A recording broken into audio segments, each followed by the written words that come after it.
मरण से हर व्यक्ति डरता है। भय, अभय, निर्भय, ये तीन शब्द आपके सामने हैं। यहां पर आचार्य महाराज कह रहे हैं कि कस्मात् भयम ये मरणा, भय से कौन नहीं डरता है, भयभीत कौन करता है। तो हे भगवान, एक अकस्मात इस श्लोक में किससे भयम, भय किससे होता है? संसारी प्राणी से। डरता किससे सबसे ज्यादा बताओ? मौत से, मरण से।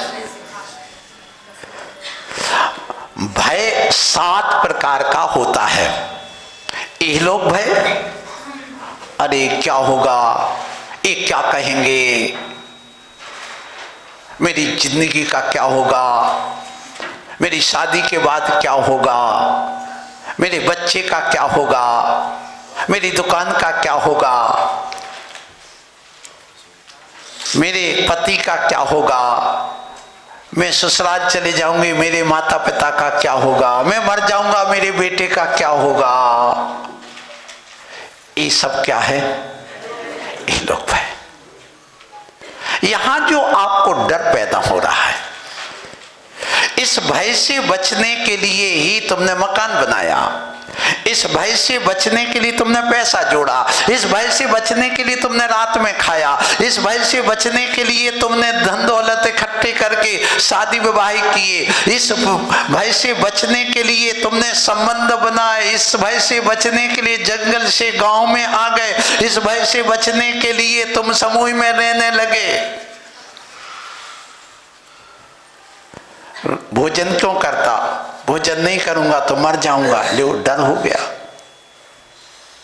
फिर कपड़े नहीं पहनूंगा, जैकेट नहीं पहनूंगा, शाल नहीं ओढ़ूंगा, स्वेटर नहीं पहनूंगा तो मर जाऊंगा ठंड में। ये भय हो गया ना। मर जाऊंगा, ये भय हो गया।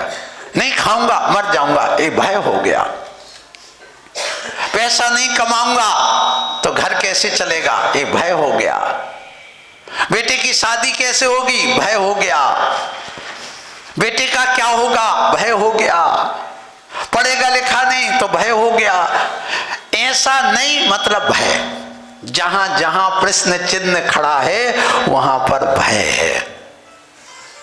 जहां जहां प्रश्न चिन्ह खड़ा वहां भय है। इसका क्या होगा तो भय हो गया। इसलिए हमारे भगवान के सामने कोई प्रश्न चिन्ह नहीं होता है, हमारे गुरु के सामने कोई प्रश्न चिन्ह नहीं होता। सब में दृष्टि कभी भयभीत नहीं होता है। ये लोग भय सबसे ज्यादा आदमी को यही सता रहा है। पैसा नहीं होगा तो लोग क्या कहेंगे, भय पैदा हो गया ना अपने मान सम्मान का। तो रात दिन मेहनत करता है, अकेले में जाकर के रोता है और महफिल में आकर के हंसता है कि मैं सुखी हूं, पर अंदर जाके देखो वो कितना दुखी है। हर इंसान दुखी है, हर इंसान। ऐसा कोई राष्ट्रपति भी तुम्हें दिख रहा बहुत अच्छा, हमारे देश के प्रधानमंत्री इतने अच्छे दिख रहे, लेकिन उनके अंदर से पूछो वे भी भयभीत हैं कि कोई आतंकवादी ना घुसिया।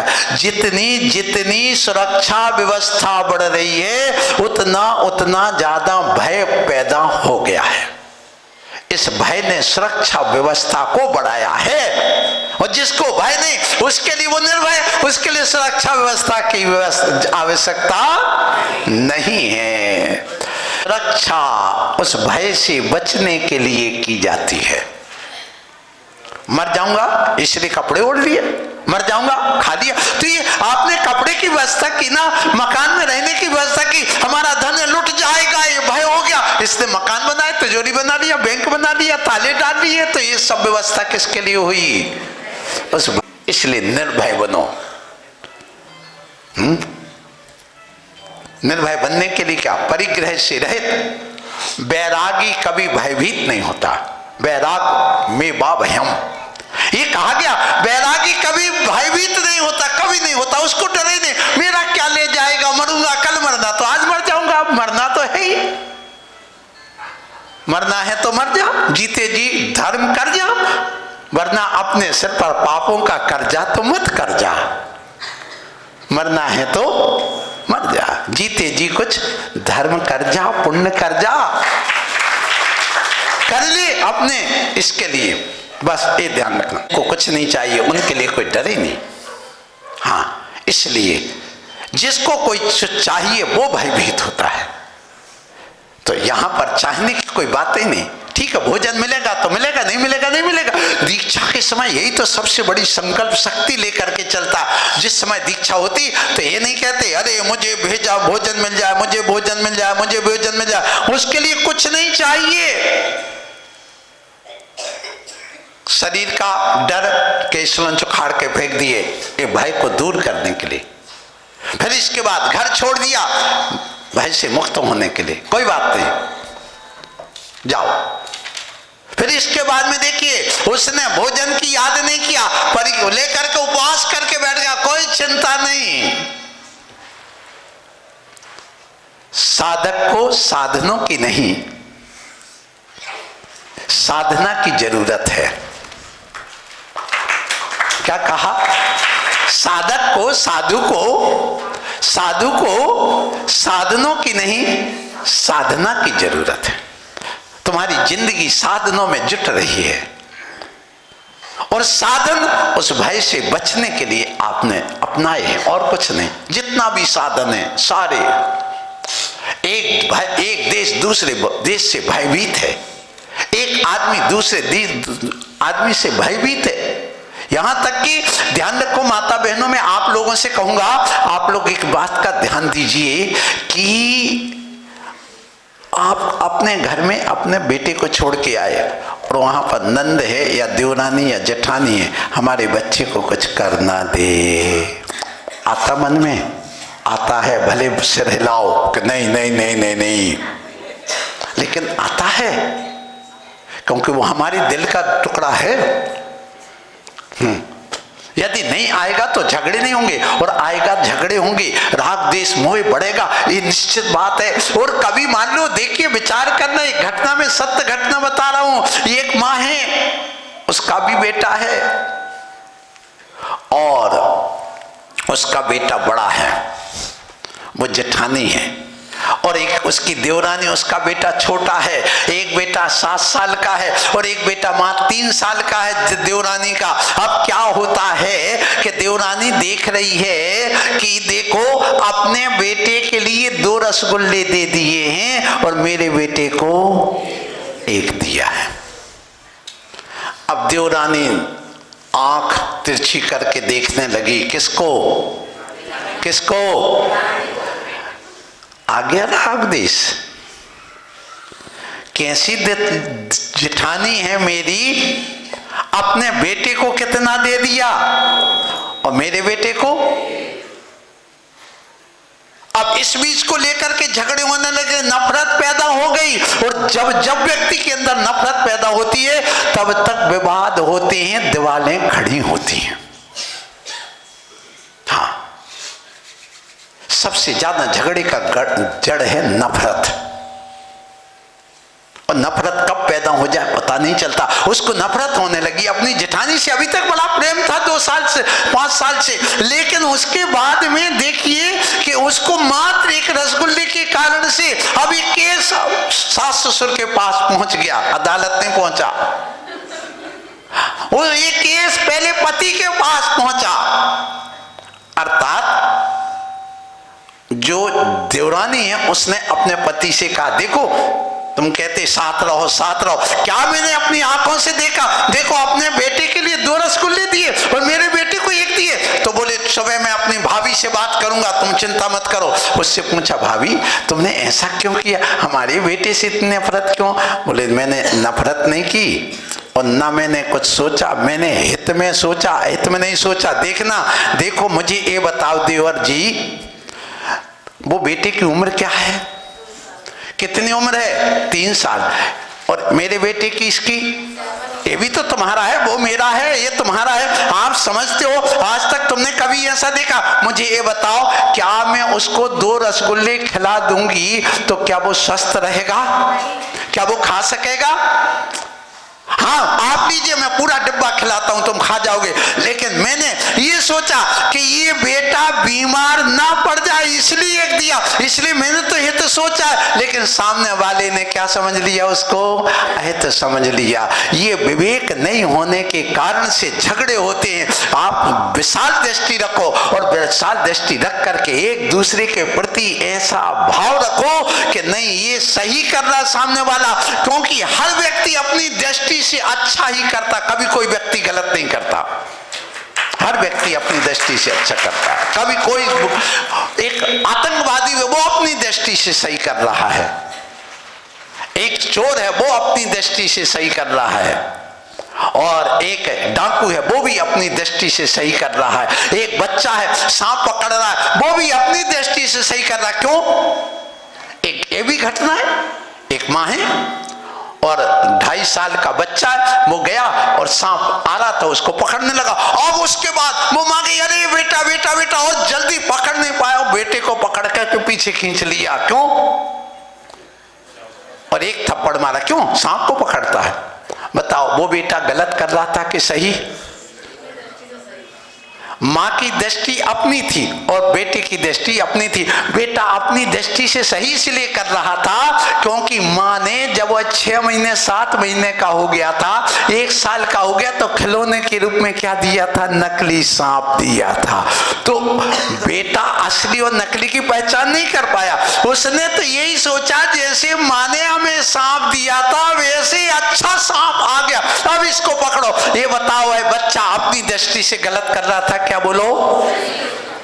वो तो अपनी दृष्टि से सही कर रहा था ना, कि माँ ने अभी तक नकली वैसा सब बताया था, छोटा दिया थे तो बड़ा आ गया, चलो इसको लेकर के अपन खेलें, इसको दे करके सामने वाले को डराएं। लेकिन माँ की दृष्टि भी अपनी जगह सही थी कि ये जहरीला है और ये जहरीला नहीं। अब बताइए इसमें गलती किसकी थी? बेटे की कि माँ की? कौन दे जी बोलो? क्यों? उसने पहले नकली पकड़ाया। उसने यदि सांप ना पकड़ा करके वहां पर यदि भगवान की अभिषेक का कलश पकड़ाया होता, द्रव्य की थाली पकड़ाई होती, तो वह सांप नहीं पकड़ता, द्रव्य की थाली लेकर के जाता। लेकिन माँ ने एक गलती कर दी, तो ये माँ को भय पैदा हो गया कि ये बच्चा काट ना दे। इसलिए ये जो भय, इस लोक का भय, ये सबसे ज्यादा भय है। और इस लोक के भय में मरण भय भी आ जाता, लेकिन उसको अलग से गिनाया गया, मरण का भय। तो ये हो गया ये लोक भय। परलोक भय, अरे आगे क्या होगा पता नहीं, कौन सी गति मिलेगी, कौन सी वो मिलेगी। अरे डरने से नहीं मिलेगी, करने से मिलेगी। तुम जो वर्तमान में करोगे वो गति तुम्हें मिलेगी। और यदि आपके विचार अच्छे हैं, आपके कर्म अच्छे हैं, तो नियम से सदगति मिलेगी। और यदि तुम्हारे कर्म खोटे हैं तो दुर्गति मिलेगी। भगवान भी इसको नहीं रोक सकेगा, ये ध्यान रखो। इसलिए हमें अगले भाव का डरने, चिंता नहीं करना, भय नहीं करना। क्या होगा? अरे वर्तमान को सुधार लो तो भविष्य अपने आप सुधरा हुआ ही है, सुधारने की जरूरत नहीं है। ये है जैन धर्म। यही कह रहा कि तुम भगवान के भरोसे भी मत बैठे रहो, मेरे भरोसे मत बैठो, अपने माँ बाप के भरोसे मत बैठो, अपने पति के भरोसे मत बैठो। अपने आप में कर्म ऐसे करो और कर्म के भाग्य के भरोसे भी मत बैठो। वो जो भाग्य के भरोसे बैठा वो अज्ञानी है, क्योंकि भाग्य को हम अपने पुरुषार्थ से बदलते हैं। तो पुरुषार्थ से कैसे बदलेंगे? जो हम वर्तमान में कर्म करेंगे उसी के अनुसार हमारा भाग्य बनेगा। इसलिए यहाँ कह रहे कि डरने की जरूरत नहीं, ना इहलोक में ना परलोक में। फिर इसके बाद में कहा गया, सुन लो, ये मूलतः आकस्मिक भय। अचानक मान लो भूकंप हिलने लग जाए धरती, बताओ क्या करेगा? ये जो प्राकृतिक आपदाएं आती हैं, अचानक ओले गिर जाए, वज्रपात हो जाए, ये सब क्या कहलाता? आकस्मिक भय। इस भय से भी आदमी डरा हुआ है, भयंकर डरा हुआ, पता नहीं कैसा डरा हुआ। इसलिए उससे कैमरे लगवा रखे उसने, सीसीटीवी कैमरे। ये किससे? डर से बचने के लिए हैं। फिर इसके बाद में कहा गया, कौन सा? अरक्षा भय। मेरी कोई रक्षा नहीं है, इसलिए मकान बनवा लो, पुलिस वालों बुलवा लो, आजू बाजू सुरक्षा गार्ड रखवा लो।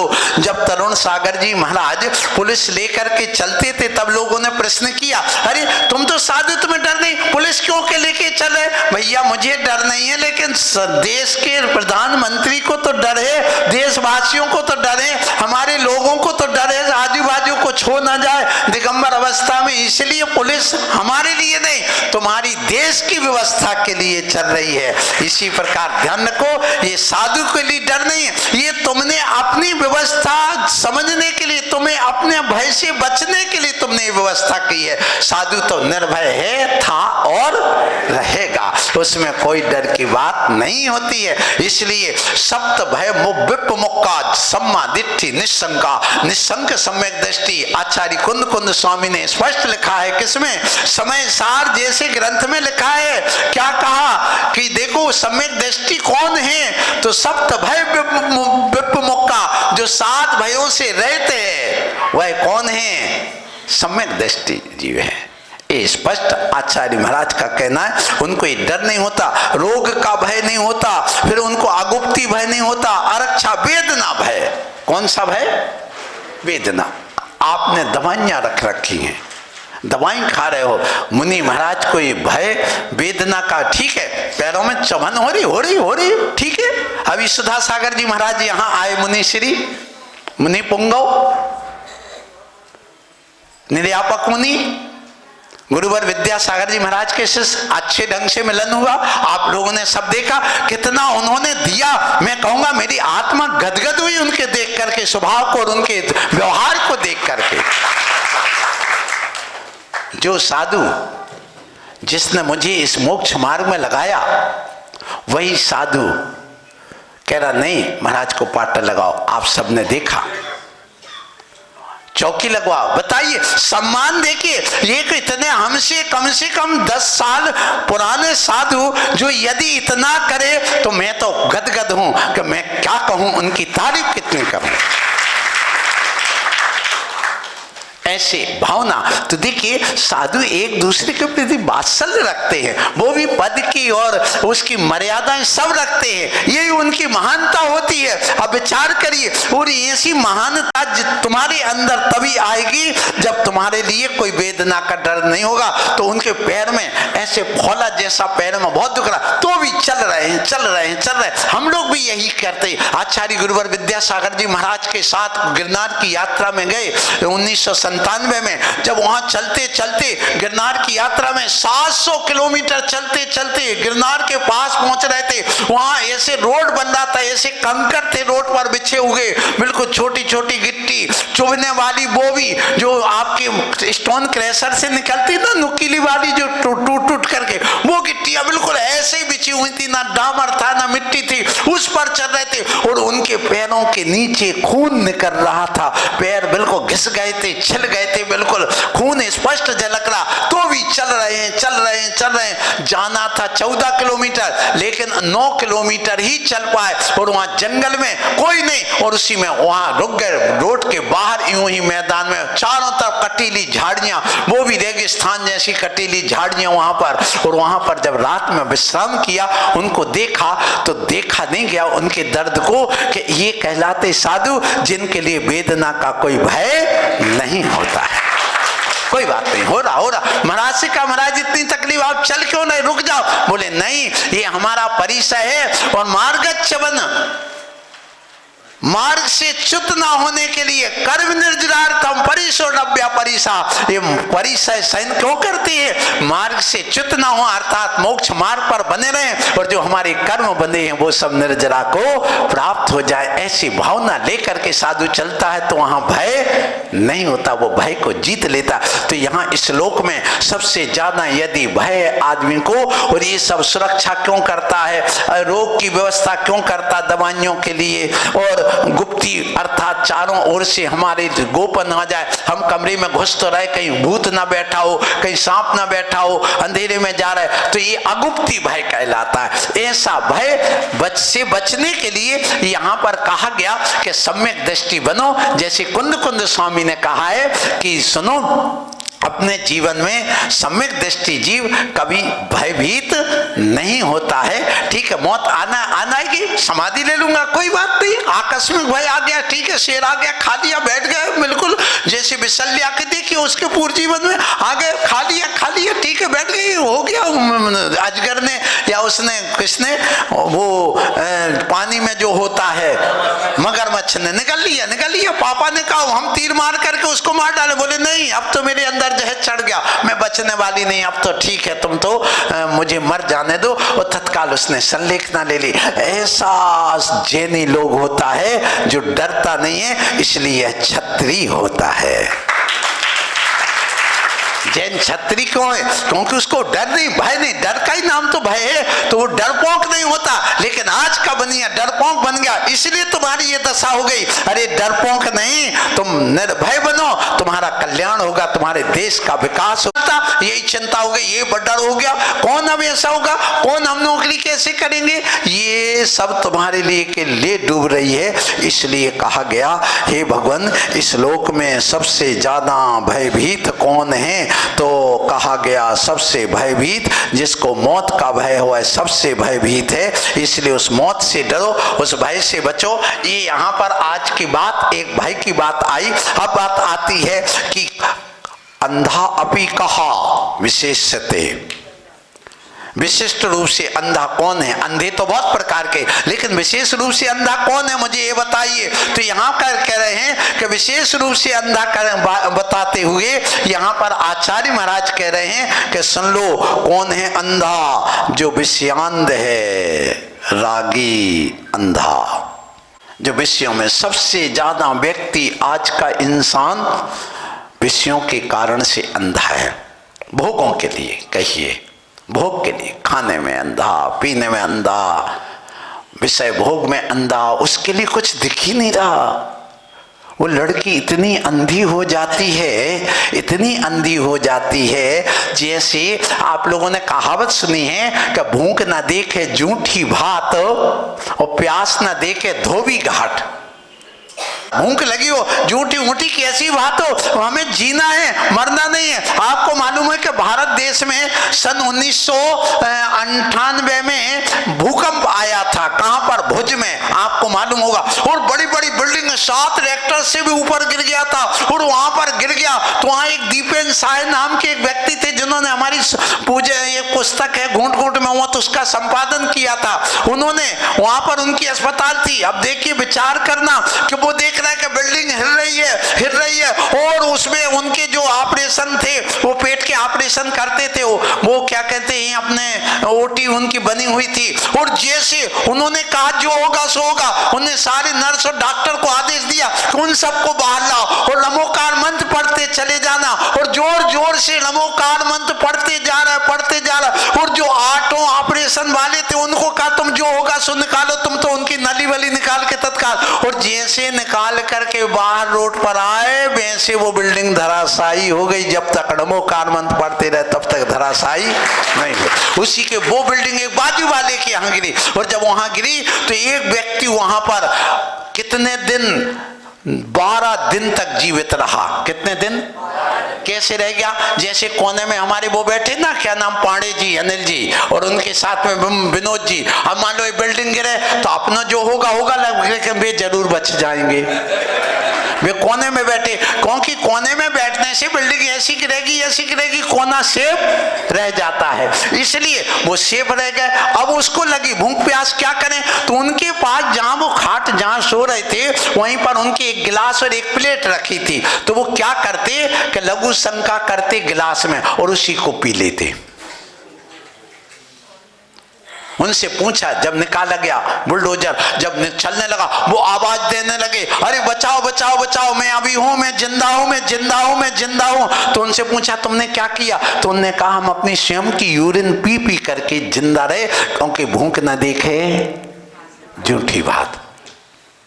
जब आपनी को भूख लगती है जो भी मिलता तो खा लेता है वह।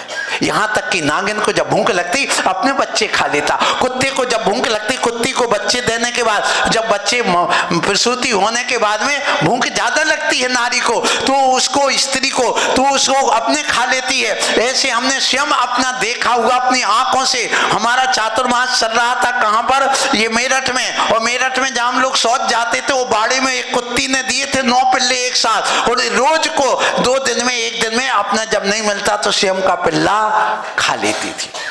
बड़ी मुश्किल से 1 या 2 पिल्ले बच पाए गए थे। थोड़े बड़े होने पर जब वहां से हटा लिया था, बाकी वो सब पिल्ले खा गई। क्योंकि भूख एक ऐसी चीज है जिसके कारण से व्यक्ति कुछ भी खाने को तैयार हो जाता, कुछ भी अन्याय करने के लिए तैयार हो जाता है, कुछ भी करने को तैयार हो जाता। इसलिए कहावत है कि सुनो, जान बची सो लाख उपाय। कैसे भी बचाओ, अपनी जान बचाना तो उसने पेशाब पी पी करके अपनी जान बचाई। विचार करना, यहाँ पशु पक्षी उनके पास हाथ पैर तो है नहीं ऐसे कि वो हमने जैसे पुरुषार्थ कर ले, तो अपनी जान बचाने के लिए वो कितनी मेहनत करते हैं ये वो ही जानते हैं। आप भी अपनी मेहनत करते हो, तो यहाँ पर अंधे मत बनो। ये विषयांध व्यक्ति इतना है कि सब कुछ भूल जाता। अंधे 5 प्रकार के होते हैं। कितने? एक तो जन्मांध, जो जन्म से अंधा है। जन्म से होना अंधा बुरा नहीं है, जितना कि विषयांध। विषयांध कहो, कामांध कहो, एक ही बात है। तो दूसरा कौन सा है? विषयांध। तीसरा धनांध, धन में अंधा, हाय पैसा हाय पैसा। एक स्वर्ग फिल्म देखी होगी तुमने, हैं? उसमें सोना सोना, जो भी खाता सब सोना, जो छूता सब सोना, जो छूता सब सोना, सब सोना हो जाता। ये किताब सुई तो किसकी हो गई? सोने की। क्योंकि उसने भगवान को प्रसन्न किया। हे भगवान, हमें ऐसी शक्ति दे दो कि हम जो भी छुए सब किसका हो जाए? सोने का। अब उस वरदान तो लेके आ गया। अब आया कहाँ? घर। और आने के बाद में उसने जैसे रोटी छुई तो काय की? अब खाओ सोना। वो भगवान के पास फिर पहुंचा, भगवान हमें ऐसा वरदान, मैं तो भूखे ही मर जाऊंगा। क्यों? पत्नी को छुआ तो काय की हो गई, रोटी को छुआ तो काय की हो गई। अब क्या खाऊं बताओ? वही दशा है। तुम सब एक पैसा खा लो, सोना खा लो, उसी में लगे रात दिन। अरे भैया, दाल रोटी चोखी यही बात, दाल भात रोटी और यही बात चोखी, बस यही तो चोखी। और है क्या बात, मुझे बताइए। इसलिए यहाँ कहा गया कि तुम इतने अंधे मत बन जाओ। धनांध ये तीसरे प्रकार का होगा। मदांध, मद में अंधा। मदांध, मद, मद जानते ना, अहंकार। मैं बड़ा रावण जैसा, हाथ पांव में दम नहीं और हम किसी से, ये दशा है उस मदांध के मद में। अरे ये अहंकार भी 2 प्रकार का होता है, एक सम्यक और एक मिथ्या। ये मत जो कर रहे ना, मैं पैसे वाला, मैं शक्ति वाला, मैं ऐसा, मैं ज्ञानवान, ये सब तुम्हारे धरे रह जाएंगे यहीं के यहीं। इसलिए यहाँ कहा जा रहा है कि मदांध, मद भी 2 प्रकार का, एक सम्यक और एक मिथ्या। सम्यक और मिथ्या मद क्या कहलाता बताओ महाराज? ये तो कसाय, कसाय तो अशुभ ही होती। आप सब कैसे कह रहे? इसको अच्छी और बुरी क्यों कह रहे? सुनो, रावण अहंकार करे कि मैं, मेरे पास विद्या है, मेरे पास बल है, तो वो सम्यक है, सही है। क्या रावण जैसी विद्या तुम्हारे पास है आकाश में उड़ने की? बोलो। क्या रावण जैसा महल है तुम्हारे पास स्वर्ण का? क्या रावण जैसे प्रति नारायण जैसी शक्ति है क्या तुम्हारी इस धरती को पलट देने की? फिर भी हम कम हैं क्या? ऐसी दशा हो रही। देखो, इसको मैं एक उदाहरण से समझा दूं तो जल्दी बात समझ में आ जाएगी। एक गिलहरी थी और एक अप्पू दादा थे। अप्पू दादा का मतलब समझे ना बेटा? किसके कहते अप्पू दादा? हाथी को अप्पू दादा कहते हैं। राहुल गांधी को पप्पू दादा मैं नहीं कहूंगा, नहीं तो अभी सुन रहे हैं सब, वो वीडियो तो सुन ही रहा है, नहीं तो अभी को लोग कहे महाराज भी कहने लगे पप्पू तो मैं कहूँ क्यों कहूँ? तो देखिए, वहां गिलहरी देखती है कि पहले ऐसे सीमेंट के पुल नहीं थे, पहले लकड़ी वगैरह के पुल बनाए जाते, पीपा पुल बनाए जाते थे। तो एक पार से उस पार जाते थे तो बहुत गहरी नदी थी, उसमें फिर भी एक पुल बना हुआ था, लोगों ने गर्मी से बना रखा था, बड़े बड़े उसमें लकड़ी जैसे गाड़ करके, जो पेड़ बने थे उन पेड़ का सहारा लेकर के और उसको लेकर के और यहाँ से वहां तक रखा था। उसमें हाथी भी निकल जाता था, इतना जैसे तुम्हारे गाड़ी निकल जाती वैसे हाथी निकल जाता था।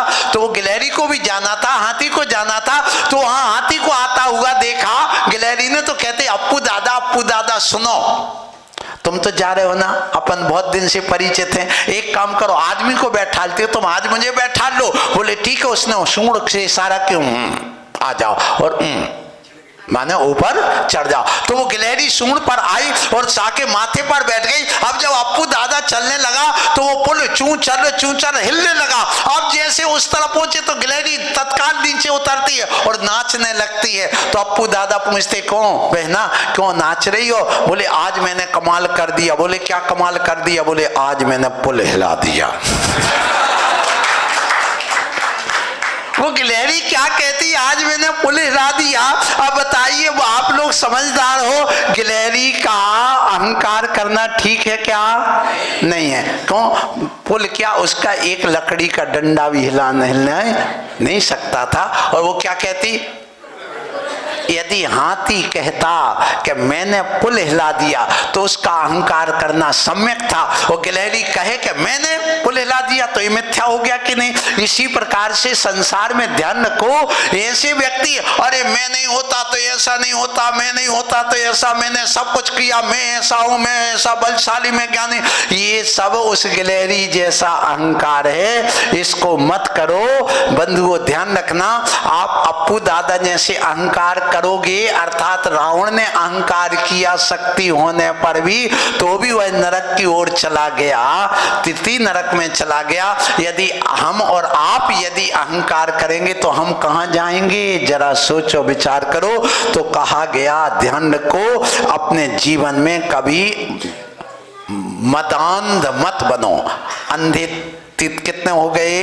पहला तो हो गया कामांध, दूसरा हो गया जन्मांध, तीसरा हो गया धनांध, चौथा हो गया कामांध। कौन सा? कामांध। विषयांध और कामांध एक हो गया। फिर आ गया कौन सा चौथा बताया? मदांध हो गया। फिर एक और आता है जिसको कहते हैं कामांध और विषयांध एक ही है। एक होता क्रोधांध। क्रोध में अंधा व्यक्ति हो जाता, उसको कुछ नहीं दिखता, वो मरने और मारने को तैयार हो जाता है। तो अंधे कितने हो गए? अब उनमें तुम कितने प्रकार के अंधे हो बताओ? आपको गुस्सा आती कि नहीं? गुस्सा में बच्चे को थप्पड़ जड़ देती कि नहीं? बोलो माताओं, है? गुस्सा में आकर के कपड़े पटक देती कि नहीं? गुस्सा में आके मोबाइल फेंक देते कि नहीं? गुस्सा में आकर के आप दुनिया के काम करने लगते नहीं? तो आप कौन हुए पहले? अंधे क्रोधांध। तुम्हें अहंकार नहीं आते, मैं बड़ी सुंदर हूं, मैं बड़ी वो पैसे वाली हूं, मैं ऐसी हूं, मेरी देवरानी कैसी, मेरी जेठानी कैसा, मेरा भाई कैसा, मुझसे तो मैं अच्छा हूं, मेरी समाज में क्या इज्जत है? क्या ये तुम्हें अंधापन आता कि नहीं? बोलो। तो दो प्रकार के। और क्या तुम्हें विषयों के प्रति अंधे नहीं हो जाते? क्या तुम्हारे लिए काम वासना नहीं उमड़ती है? इसलिए विषयांध भी हो जाते, तुम धर्म छोड़ देते, कर्म छोड़ देते। हाँ, फिर इसके बाद में धनांध, मैं पैसे वाला हूं, वो भी है। बस तुम एक नहीं हो, जन्मांध नहीं हो, मां की तो तुम्हारे ऊपर चार अंधेपन तो तुम बैठे ही हो।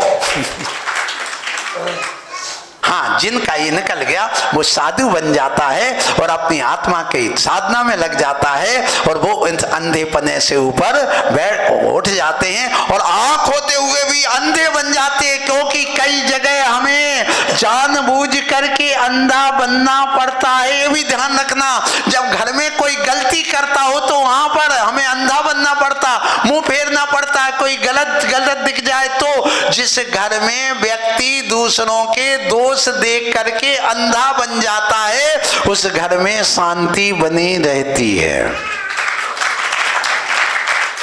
और यदि आप छुप छुप करके झुक झुक करके देखोगे, अपनी गलती नहीं देखोगे, दूसरों की गलती देखोगे, तो ध्यान रखना उस घर में अशांति अशांति दुख बना रहेगा।